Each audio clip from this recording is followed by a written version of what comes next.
দর্শক, ভ্যাঙ্কুভার বাংলাদেশ টেলিভিশনের পক্ষ থেকে শুভেচ্ছা আপনাদের। শুরু করছি আমাদের সাপ্তাহিক সংবাদ। আমি রুমানা ইয়াসমিন চৌধুরী পুরো খবর জুড়ে আপনাদের সাথে রয়েছি।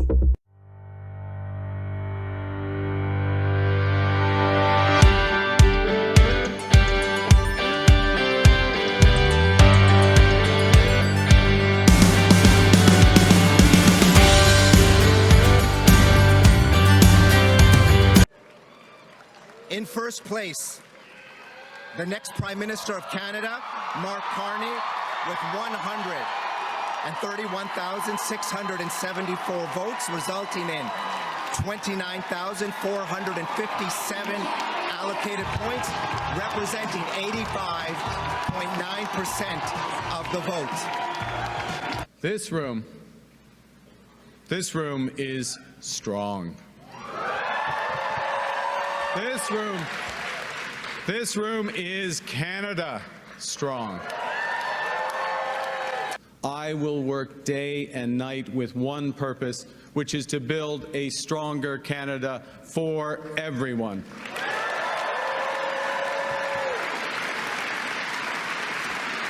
But I will need help. I will need a lot of help. শুরুতেই জানিয়ে দিচ্ছি সংবাদ শিরোনাম। রবিবার সকাল 2টা থেকে কানাডা সহ বেশ কয়েকটি দেশে কার্যকর হয়েছে ডে লাইট সেভিংস টাইম, সংক্ষেপে ডিএসটি। বৃষ্টি ও বৈরী আবহাওয়া সত্ত্বেও ভ্যাঙ্কুভারবাসী যথাযোগ্য মর্যাদায় উদযাপন করেছে আন্তর্জাতিক নারী দিবস 2025। গ্রেটার ভ্যাঙ্কুভারে রমজানের উষ্ণতা, বাংলাদেশি কমিউনিটি ইফতার আয়োজন। হ্যাডসন বে দেউলিয়া হওয়ার পথে, ঋণ সুরক্ষার আবেদন।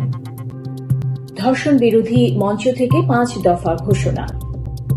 রাশিয়ার ওপর নতুন নিষেধাজ্ঞার হুমকি দিল ট্রাম্প প্রশাসন। সিরিয়ায় সামরিক বাহিনীর বিশেষ অভিযান, তীব্র সংঘর্ষে নিহত 3 শতাধিক। যুক্তরাষ্ট্র থেকে ইউক্রেনীয় শরণার্থীদের ফেরত পাঠানোর পরিকল্পনা ট্রাম্প প্রশাসনের। ইসরায়েল সংশ্লিষ্ট জাহাজে আক্রমণের হুমকি দিল হুতি বিদ্রোহীরা। ইহুদি শিক্ষার্থীদের নিরাপত্তা দিতে ব্যর্থ, কলম্বিয়া ইউনিভার্সিটি ফান্ড বাতিল করল ট্রাম্প প্রশাসন। ভ্যাঙ্কুভার বাংলাদেশ টেলিভিশনের বিশেষ উদ্যোগ ইমিগ্রেশন টক শো। এবারে জানিয়ে দিচ্ছি বিস্তারিত।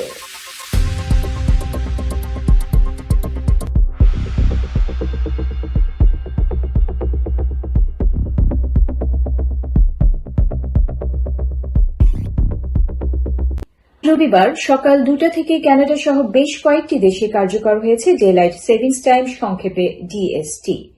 এর ফলে ঘড়ির কাঁটা 1 ঘণ্টা এগিয়ে নেওয়া হয়েছে।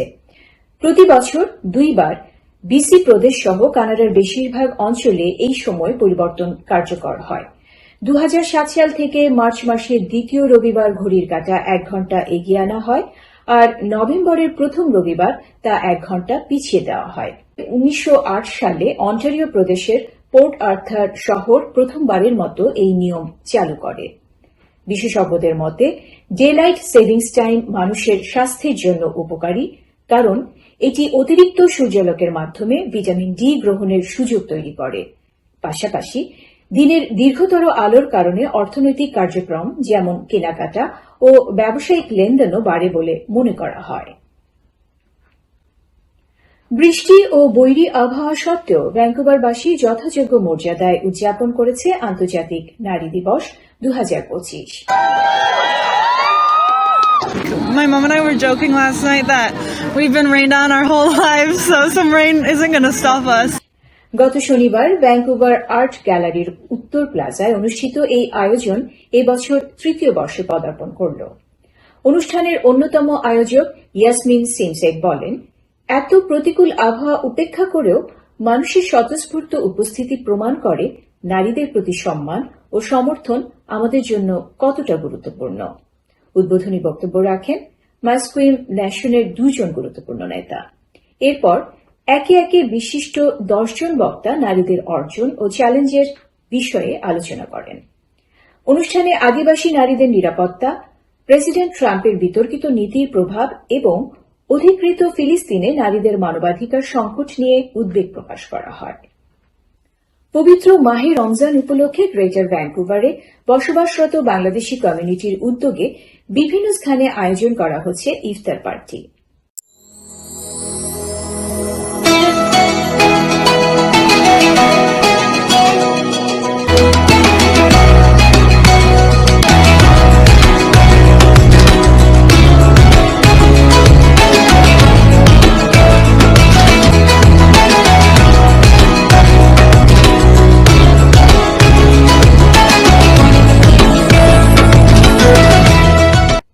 এসব আয়োজনে অংশ নিচ্ছেন শিক্ষার্থী, অভিবাসী এবং কমিউনিটির বিভিন্ন স্তরের মানুষ।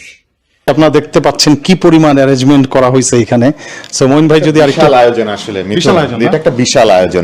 এবং জানাই রাখি এটা শুধুমাত্র ডিনার আপনারা দেখতে পাচ্ছেন, ইফতার তো আরো আছেই 350 প্যাকেট প্লাস 350 প্যাকেট ডিনার। আমাদের বাংলাদেশি স্টাইল রোস্ট আমরা কিন্তু ঘ্রাণ পাচ্ছি এবং চিনি গুঁড়া চাল দিয়ে করা হয়েছে এবং রোস্টার ঘ্রাণ পাচ্ছেন না ভাইয়া? হ্যাঁ হ্যাঁ, সেই রকম সুন্দর আলহামদুলিল্লাহ। আমাদের আসল উদ্দেশ্য মুসলিমরা যেন ভালোভাবে ইফতার করতে পারে, এটাই আমাদের আসলে মেইন উদ্দেশ্য। প্রবাস জীবনে পরিবার পরিজন থেকে দূরে থাকলেও এইসব ইফতার পার্টি প্রবাসীদের মধ্যে একতা, সৌহার্দ্য ও আনন্দ ছড়িয়ে দিচ্ছে।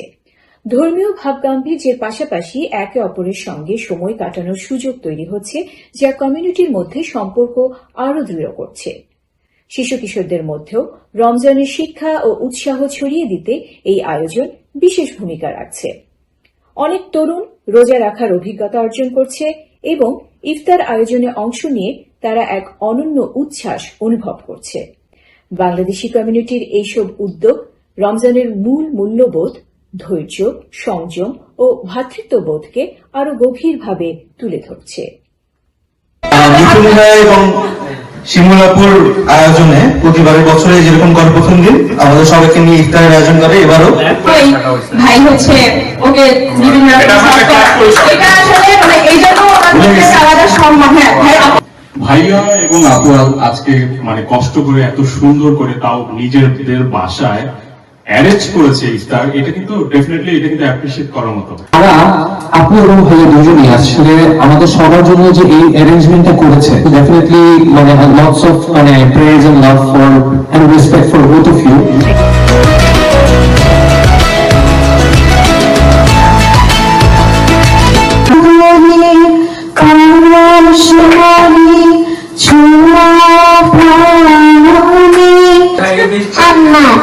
Secret crush, Atif Aslam. He was one of the people যে আমাকে একটু মানে নিজের থেকে ইনিশিয়েট করে হেল্প করেছে। এভরি সিঙ্গেল ডে আমার কান্না আসছে, এভরি সিঙ্গেল ডে শুধু বাবা মার ফেস আসছে চোখের সামনে এন্ড আই ক্রাইড।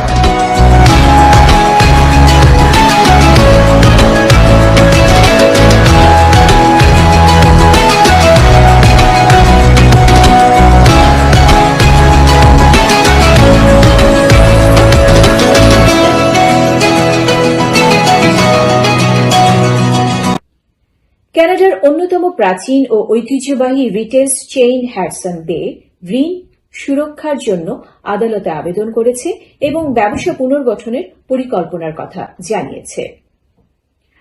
1670 সালে প্রতিষ্ঠিত এই ডিপার্টমেন্টাল স্টোর চেইনটি শুক্রবার সন্ধ্যায় এক বিবৃতিতে জানিয়েছে, ক্রমবর্ধমান আর্থিক চ্যালেঞ্জের কারণে তারা এই পদক্ষেপ নিতে বাধ্য হয়েছে।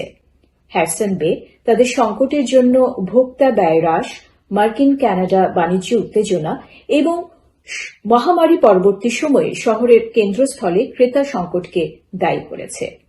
বর্তমানে প্রতিষ্ঠানটির 80টি স্টোর রয়েছে, যেখানে পোশাক, গৃহস্থালী সামগ্রী, প্রসাধনী ও আসবাবপত্র বিক্রি হয়। তবে সাম্প্রতিক বছরগুলোতে স্টোর বন্ধ ও কর্মী ছাঁটাই করতে হয়েছে। When I first came as a student, I actually applied there for a job. So yeah, it's very sad to see.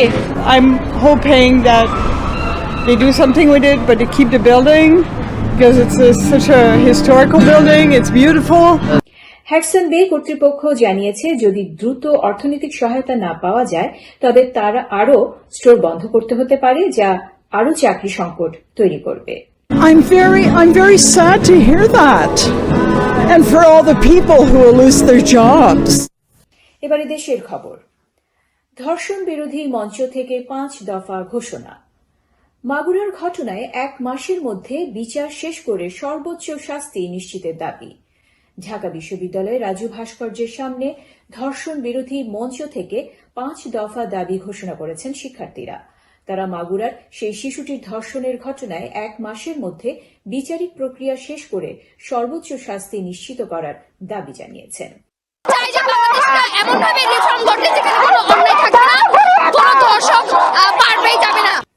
আজ রোববার রাত 10:15টার দিকে এই 5 দাবি ঘোষণা করা হয়। এর আগে সন্ধ্যা 7:30টার দিকে শিক্ষার্থীরা রাজু ভাস্কর্যের সামনে জড়ো হতে থাকে। রাত 8:30টার দিকে সেখান থেকে মশাল মিছিল বের করা হয়। মিছিল থেকে we want justice, hang the rapist ইত্যাদি স্লোগান দেওয়া হয়। খুব দ্রুত প্রকাশ্যে আমরা ধর্ষণের ফাঁসি চাই। শিক্ষার্থীরা মিছিল নিয়ে ভিসি চত্বর হয়ে প্রশাসনিক ভবনের সামনে দিয়ে বাণিজ্য অনুষদ হয়ে শাহবাগের দিকে যান। শাহবাগ থেকে আবার রাজু ভাস্কর্যের সামনে এসে মিছিল শেষ করেন তারা। এরপর রাত 10:45টার দিকে ধর্ষণ বিরোধী মঞ্চ থেকে 5 দফা দাবি ঘোষণা করেন বৈষম্য বিরোধী ছাত্র আন্দোলনের মুখপাত্র উমামা ফাতেমা ও গণতান্ত্রিক ছাত্র সংসদের মুখপাত্র আশরেফা খাতুন। জননিরাপত্তা এবং নারী নিরাপত্তা সারা দেশে হুমকির মুখে পড়েছে। প্রথম দুটি দাবি ঘোষণা করেন আশরেফা। দাবি দুটি হল মাগুরার ধর্ষণের শিকার শিশুটির মামলার বিচার বিশেষ ট্রাইব্যুনাল গঠন, 7 দিনের মধ্যে তদন্ত প্রতিবেদনের জন্য এবং 1 মাসের মধ্যে বিচারিক প্রক্রিয়া শেষ করে সর্বোচ্চ শাস্তি মৃত্যুদণ্ড নিশ্চিত করতে হবে। বিচার প্রক্রিয়া চলাকালে শিশুটির পরিবারের নিরাপত্তা নিশ্চিত করতে হবে। প্রতিটি ধর্ষণ মামলার বিচারে বিশেষ ট্রাইব্যুনাল গঠন করে দ্রুত মামলার কার্যক্রম শেষ করে বিচার নিশ্চিত করতে হবে। 3 কার্য দিবসের মধ্যে বিশেষ ট্রাইব্যুনাল গঠন করে দ্রুত বিচার প্রক্রিয়া শুরু করতে হবে। প্রত্যেকটা নারী এক একজন তনু, প্রত্যেকটা নারী এক একজন মুনিয়া। আমরা আসিয়া ধর্ষণের বিচার চাই, আর কোনো দাবি নাই আমাদের। আবারও আন্তর্জাতিক। সম্প্রতি যুক্তরাষ্ট্র ও রাশিয়ার মধ্যে সম্পর্ক উষ্ণ হলেও ট্রাম্প প্রশাসন রাশিয়ার ওপর নতুন শুল্ক নিষেধাজ্ঞা আরোপের পরিকল্পনা করছে। প্রেসিডেন্ট ডোনাল্ড ট্রাম্প ইঙ্গিত দিয়েছেন যে যদি রাশিয়া ইউক্রেনের সঙ্গে শান্তি চুক্তি ও যুদ্ধবিরতিতে ব্যর্থ হয় তবে তাদের বিরুদ্ধে কঠোর অর্থনৈতিক পদক্ষেপ নেওয়া হবে। সিরিয়ার সরকারি বাহিনীর বিশেষ অভিযান আসাদপন্থী সশস্ত্র গোষ্ঠীর 3 শতাধিক সদস্য নিহত হয়েছে বলে নিশ্চিত করেছে স্থানীয় সূত্র।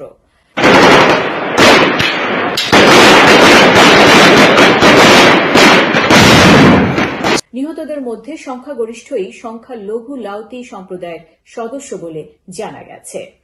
সর্বশেষ খবর অনুযায়ী লাতাকিয়া এবং আশেপাশের বেশ কয়েকটি এলাকায় সিরিয়ার সামরিক বাহিনী ও আসাদপন্থী গোষ্ঠীর মধ্যে তুমুল সংঘর্ষ চলছে। থেমে থেমে গুলি বিনিময় ও বোমা হামলায় ঘটনাও ঘটছে বলে স্থানীয় গণমাধ্যম জানিয়েছে। এদিকে আসাদপন্থী গোষ্ঠীর সহিংসতার বিরুদ্ধে ক্ষোভ প্রকাশ করে বিভিন্ন শহরে বিক্ষোভ মিছিল করেছে সরকারপন্থী জনগণ ও পেশাজীবী সংগঠনগুলো।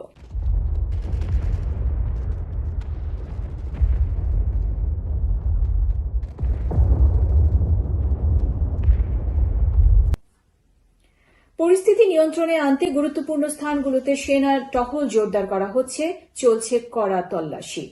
সিরিয়ার অন্তর্বর্তীকালীন সরকারের প্রধান আব্দুর রহমান মুস্তফা এক কঠোর হুঁশিয়ারি উচ্চারণ করে বলেছেন এই সহিংসতায় জড়িতদের কোনোভাবেই ছাড় দেওয়া হবে না।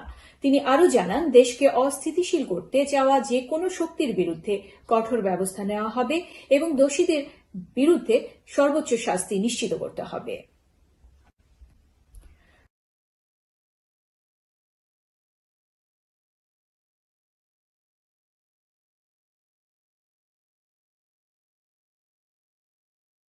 সম্প্রতি যুক্তরাষ্ট্রের প্রেসিডেন্ট ডোনাল্ড ট্রাম্প ও ইউক্রেনের প্রেসিডেন্ট ভলোদিমির জেলেনস্কির মধ্যে বৈঠকের পর উত্তপ্ত বাক্য বিনিময় হয়। এই পরিপ্রেক্ষিতে যুক্তরাষ্ট্রের রাজনৈতিক আশ্রয়ে থাকা ইউক্রেনীয়দের নিজ দেশে ফেরত পাঠানোর সিদ্ধান্ত বিবেচনা করছে ট্রাম্প প্রশাসন। We're not looking to hurt anybody, and we're certainly not looking to hurt them. And I'm looking at that, and there were some people that think that's appropriate and some people don't, and I'll be making a decision pretty soon. উল্লেখ্য ইউক্রেনের রাশিয়ার আগ্রাসনের পর প্রায় 2,40,000 ইউক্রেনীয় যুক্তরাষ্ট্র আশ্রয় নিয়েছেন। ট্রাম্প প্রশাসনের এই কঠোর সিদ্ধান্ত তাদের মধ্যে গভীর আতঙ্ক সৃষ্টি করেছে। বিশ্লেষকদের মতে ট্রাম্প প্রশাসনের এই সিদ্ধান্ত বিশ্বজুড়ে ব্যাপক সমালোচনার জন্ম দিয়েছে।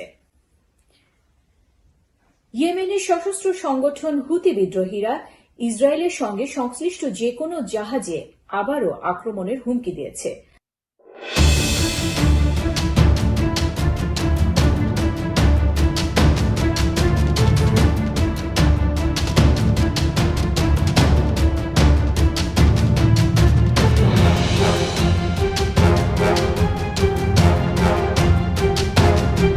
সংগঠনের নেতা আব্দুল মালিক আল হুতি এক বিবৃতিতে জানিয়েছেন, আগামী 4 দিনের মধ্যে গাজার চলমান ত্রাণ সরবরাহ বাধা না কমালে পাল্টা জবাব দেওয়া হবে। তিনি আরও বলেন, ইসরায়েল আক্রমণ ও অবরোধের কারণে গাজার মানুষ অনাহারে মারা যাবে, এটা তারা কিছুতেই মেনে নেবে না। ইহুদি শিক্ষার্থীদের নিরাপত্তা দিতে ব্যর্থতার অভিযোগ ট্রাম্প প্রশাসন কলম্বিয়া ইউনিভার্সিটির $400 মিলিয়ন ফান্ড বাতিল করেছে। সরকারি বিবৃতিতে বলা হয়, বিশ্ববিদ্যালয়টিতে ইহুদি ছাত্রদের উপর ক্রমাগত হয়রানি করা হচ্ছে, যার ফলে এই কঠোর সিদ্ধান্ত নেওয়া হয়েছে। উল্লেখ্য, গাজায় ইসরায়েলি আগ্রাসনের পর থেকে কলম্বিয়া ইউনিভার্সিটি ইসরায়েলি বিরোধী আন্দোলনের কেন্দ্রবিন্দুতে পরিণত হয়েছে। পরে এই আন্দোলন অন্যান্য মার্কিন বিশ্ববিদ্যালয়ে ছড়িয়ে পড়ে। কানাডা সাম্প্রতিক ইমিগ্রেশন নীতির পরিবর্তন ও কঠোরতার কারণে অনেক বাংলাদেশি অভিবাসী নানা জটিল পরিস্থিতির সম্মুখীন হচ্ছেন। অভিবাসন সংক্রান্ত বিভ্রান্তি দূর করতে এবং প্রয়োজনীয় দিক নির্দেশনা দেওয়ার লক্ষ্যে ভ্যাঙ্কুভার বাংলাদেশ টেলিভিশন শুরু করতে যাচ্ছে বিশেষ টক শো ইমিগ্রেশন শো।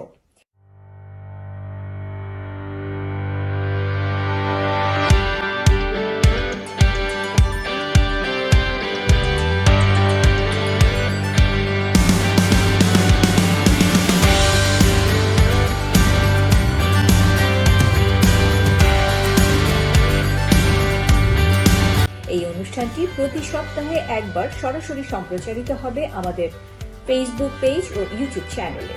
এতে উপস্থিত থাকবেন একজন অভিজ্ঞ ও আইআরসিসি অনুমোদিত বাংলাদেশি ইমিগ্রেশন কনসালটেন্ট, যিনি সরাসরি দর্শকদের প্রশ্নের উত্তর দেবেন। আপনার অভিবাসন সংক্রান্ত যে কোনো প্রশ্নের উত্তর পেতে এবং বিস্তারিত জানতে চোখ রাখুন ভ্যাঙ্কুভার বাংলাদেশ টেলিভিশন পর্দায়। I'm Sukh Dhaliwal, Member of Parliament from Surrey Newton. I want to congratulate the people who have put together Vancouver Bangladesh TV, and I wish them the very best. And I also want to wish each and everyone that's watching a happy Ramadan, and I'm looking forward to celebrating Eid with you soon. এই ছিল আমাদের আজকের আয়োজন। সঙ্গে থাকবার জন্য সকলের প্রতি আমাদের আন্তরিক কৃতজ্ঞতা ও শুভেচ্ছা। দেখা হবে আগামী সপ্তাহে একই সময়ে এই প্রত্যাশায়। আল্লাহ হাফেজ।